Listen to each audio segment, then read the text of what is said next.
that that classic. It was WrestleMania match, I think. Yeah. The one where the Undertaker jumps out and he was supposed to be blocked by the camera guy. And the guy didn't get there quick enough. Yeah, And that's literally Sim jumping on his Snuka. head. Oh God, that was awful. But Yeah. like if you look at the slam that he did to Shawn Michaels fell on the back of that mat. There's no way in the world his head was not lifted up. I mean, like those guys, he was slammed so hard. You can see a lot of times, like when Kevin Nash used to powerbomb people and a lot of these guys, there's no way they could have kept their head up. Yeah. I honestly don't know how that they were able to continue going. We look at Ric Flair, a lot of these guys, like the way they just took, how many bumps they took. And like I said, I never realized it. And like I said, I always had a respect for wrestlers because common sense will tell you, dude, that's not an easy job. No. That's a No. hard job. Those guys bust their butts to entertain people. But when you look at how many, gosh, I mean, looking at Bobby Eaton, you should take, backdrops on the freaking cement floor, and stuff. These guys, getting suplex on cement floors. Now they have mats down, but trust me, it still hurts. But Right. until you actually take a bump in the ring, man, you just have no idea how tough those guys are, man. Those guys are. I mean, I've heard Ric Flair say it. They've had some hellacious, tough football player, military guys come in who go into training and they're like, "I'm good, I'm done." Yeah. Well, It's because amazing. Plenty of them. It's amazing. it hurts so bad. Yeah. I'm sorry. Go ahead. It hurts so bad. One, but two, the fear. I think that's the yeah. other thing is fear you have. Imagine laying there and seeing Rikishi coming off the ropes and he's going to land on top of you. Now you're hoping that he gets his knees down first. But like, think about like guys that big, or like the Big Show, or any of these people. That's just incredible. Well, Mabel hurt Kevin Nash doing that. Yeah. Oh yeah. Back Absolutely. in the early '90s. Yep. Yeah. Yeah. It's amazing of how many times, growing up and even now, it's like hearing that, oh, wrestling's all fake. I'm like, it is real bad. They ain't really hurting each other. I'm like, you don't really understand that how hard it is, and not just how hard it is in a ring.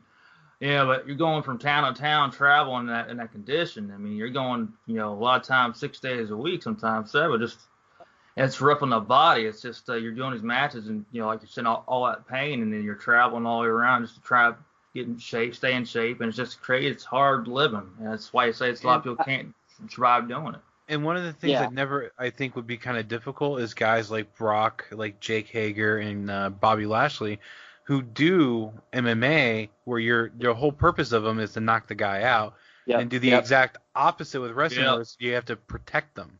Yeah, exactly. You're trying to protect them, and that is I agree. That's got to be extremely hard because you've had several of the guys who've gone back and forth. Shamrock did it obviously for a lot of these guys who gone back and forth, and Goldberg was a beast. He still is. Yeah. But those guys, I mean, like.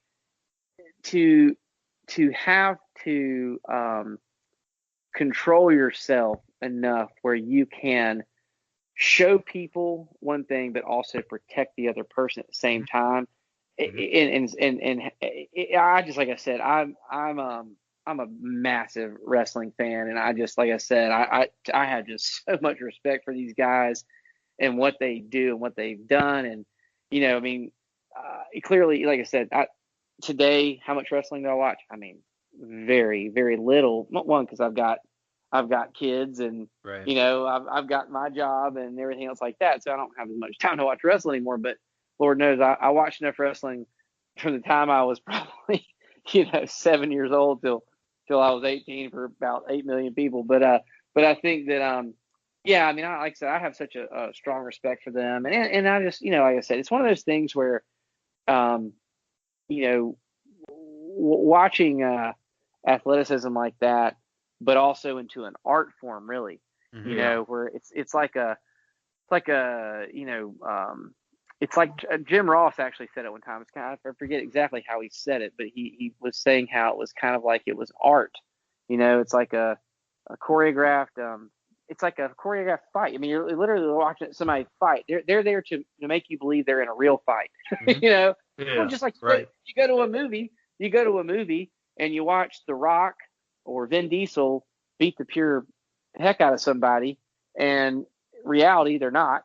Right. But you're there to be like get hyped up and go, oh my gosh, the bad guy beat up the good guy, or the good guy beat up the bad guy. You get all worked up, and you're watching choreographed art. I mean, it's like these people are putting together a show for you, and it, like I said, I think it's the coolest thing in the entire world. But I will say that for me at least, I think that because my heyday of watching wrestling was in the 80s, and so I love that time frame, and that's why I love the independent leagues today. Like I said, the AML is just an awesome league, based out of here in North Carolina, and like I said, guys like Zane Dawson and Dave Dawson, his brother, who now, they were the NWA was really kicking it for a while there. They were doing the YouTube shows. Mm-hmm. Rock and Roll Express, of course, won the titles again, and so that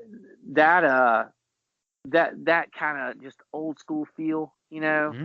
I love that stuff, man. I love the old high school shows where you'd see the Worldwide Wrestling in the high school. That was, to me, like I said, that was my time, and so I watch a lot of my wrestling today will be like, at 11 o'clock at night when I'm finally winding down, about to go to bed, and then I'll throw on like, Ric Flair versus Steamboat in '89, or I'll watch, Midnight Express versus Rock and Roll Express 1986, or I'll watch just old school stuff, because to me it brings me back to being a little kid sitting there and my mom and dad in the house, my little brother, and and just watching wrestling. So I mean, that kind of brings me back, and so I've shared that with my kids, and my daughter, she's not a huge wrestling fan, but my son thinks it's awesome. So we watch some old school stuff, and it's just fun. Like I said, and like I said, as I'm older now, and because of my music, because of some other things, I've gotten to know some of these folks. It's been really neat. I've got to work a ton with the Dawsons, and those guys, let me tell you, they will make a big mark in this business. I guarantee you they will. They are very talented, great guys, and they're real brothers. But those guys, they're good. They know. Zane was a great singles wrestler too, for that matter. But like I said, he was a world champion in AML. But I mean, I saw him put on a hell of a match against the Abyss a couple years ago. I mean, I'm talking Abyss from TNA. No, it was an AML event. So no. I mean, you mean Abyss from TNA? Yeah, and Abyss did WWE, too. I mean, he was big time. He and Zane did a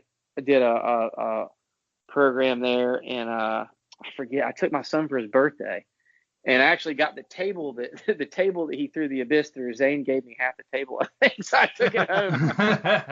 I mean, but they put on one heck of a show. They did AML did a cross collaboration with it might have been with TNA. I think that's what they did. I think they did like a cross collaboration that weekend. So a lot of the guys crossed over that weekend and they fought each other. But anyway, I love that. That's why I love this independent stuff today. I love to see those guys coming up, and I like I said, I wish there was a way to still have territory wrestling. I think it's not. I mean, it's just not. There's no way it'll ever be like it was before. It's impossible to. I mean, like I said, it's a different thing now. But and like I said, mad respect for the guys who are out there doing their thing today. Today, but in the WWE. But I'm saying, as far as that old school feel back then, the way they moved around, and like we were, saying, kind of off air, just the World Class Championship Wrestling, Florida Championship Wrestling, NWA Mid Atlantic, Smoky Mountain. I mean, like, it's just, I was fascinated to see how that worked, and it's slightly making a comeback. You're seeing more independent now than you did in the 90s and 2000s. With MLW, Pro Wrestling Guerrilla, and New Japan getting a big surge over here locally in the United States. Independents are finally becoming more sought after as opposed to where they were, 20, 30 years ago.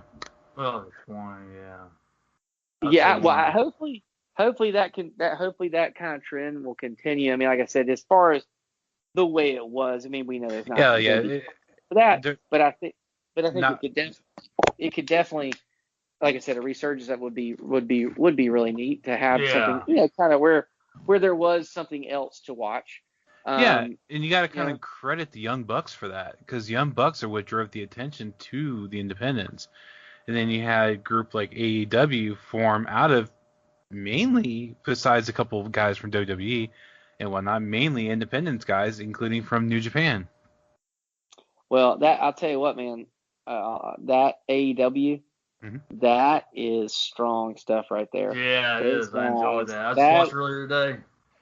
I really like that. I really like that show, and I think that the fact that they brought the announcers, the old announcers back to the plate, I think that was so cool. Right. And Cody's let me tell you something. I met Cody.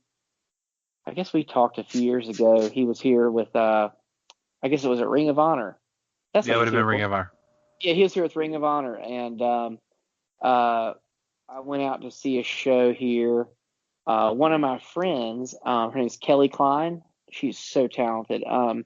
She was a world champion, Ring of Honor, and Yeah, she had the story come out. I think earlier this year or last year, where she was suing Ring of Honor, wasn't she?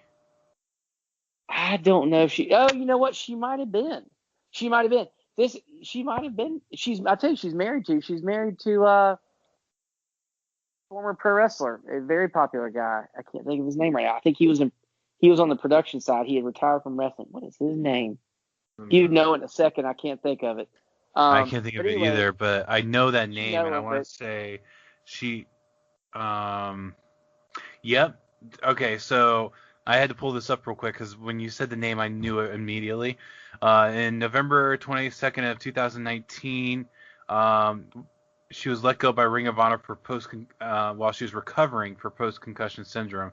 And at the time, she was a reigning Women of Honor champion. At that point, she spoke out against the company on Twitter for refusing to pay her a living wage, and Ring of Honor not having concussion protocol in time to heal from her injury. So, yeah. Well, that has happened in the last year. Okay, yeah, I remember seeing something like that, and I don't know what ended up happening with it. I cannot. Now that you said that, I remember seeing maybe some tweet that came out from her or whatever. But her spouse was Kyle Craven and B.J. Whitmer. Yeah, B.J. Whitmer. That's it. That's it. Yeah. And he used to. I don't think he wrestles anymore, but he's a pretty big guy. That's who she is married to. He's a producer for AEW. Yes. Yep. He was with Ring of Honor while she was there. Yeah. And so I went up to see. Kelly's also a talented singer. And a lot of people don't know that, but she's a talented singer. We actually talked about doing some music together. I'd gone to watch her wrestle in Concord up outside of Charlotte. Anyway, I talked to her, and then I had gone to talk to Cody because at that time I was going to see if Cody wanted to do something with the music video. And such a super nice guy. He is a smart guy. They've got a great product. Lots of smart people around the table. I think it's awesome that they're there because I think it gives, like I said, gives something else for people to watch. Yeah. Mm-hmm. And like I said, I mean, WWE's got a great product too. I mean, both of them are very, very good. But I like what AEW does, and I love Chris Jericho. That guy, he is so smart. He's hilarious. Yeah. He actually doesn't live far from where I'm at. Really? And several people here have seen him in the malls nearby and things like that. Yeah. And when, whom I'm with found out I was a wrestling fan, she goes, "Oh yeah, I see Jericho all the time." I'm like, "Wait, where?" Yeah, man. He would be fun to hang out with. The guy is so funny. I mean, he's got that sense of humor.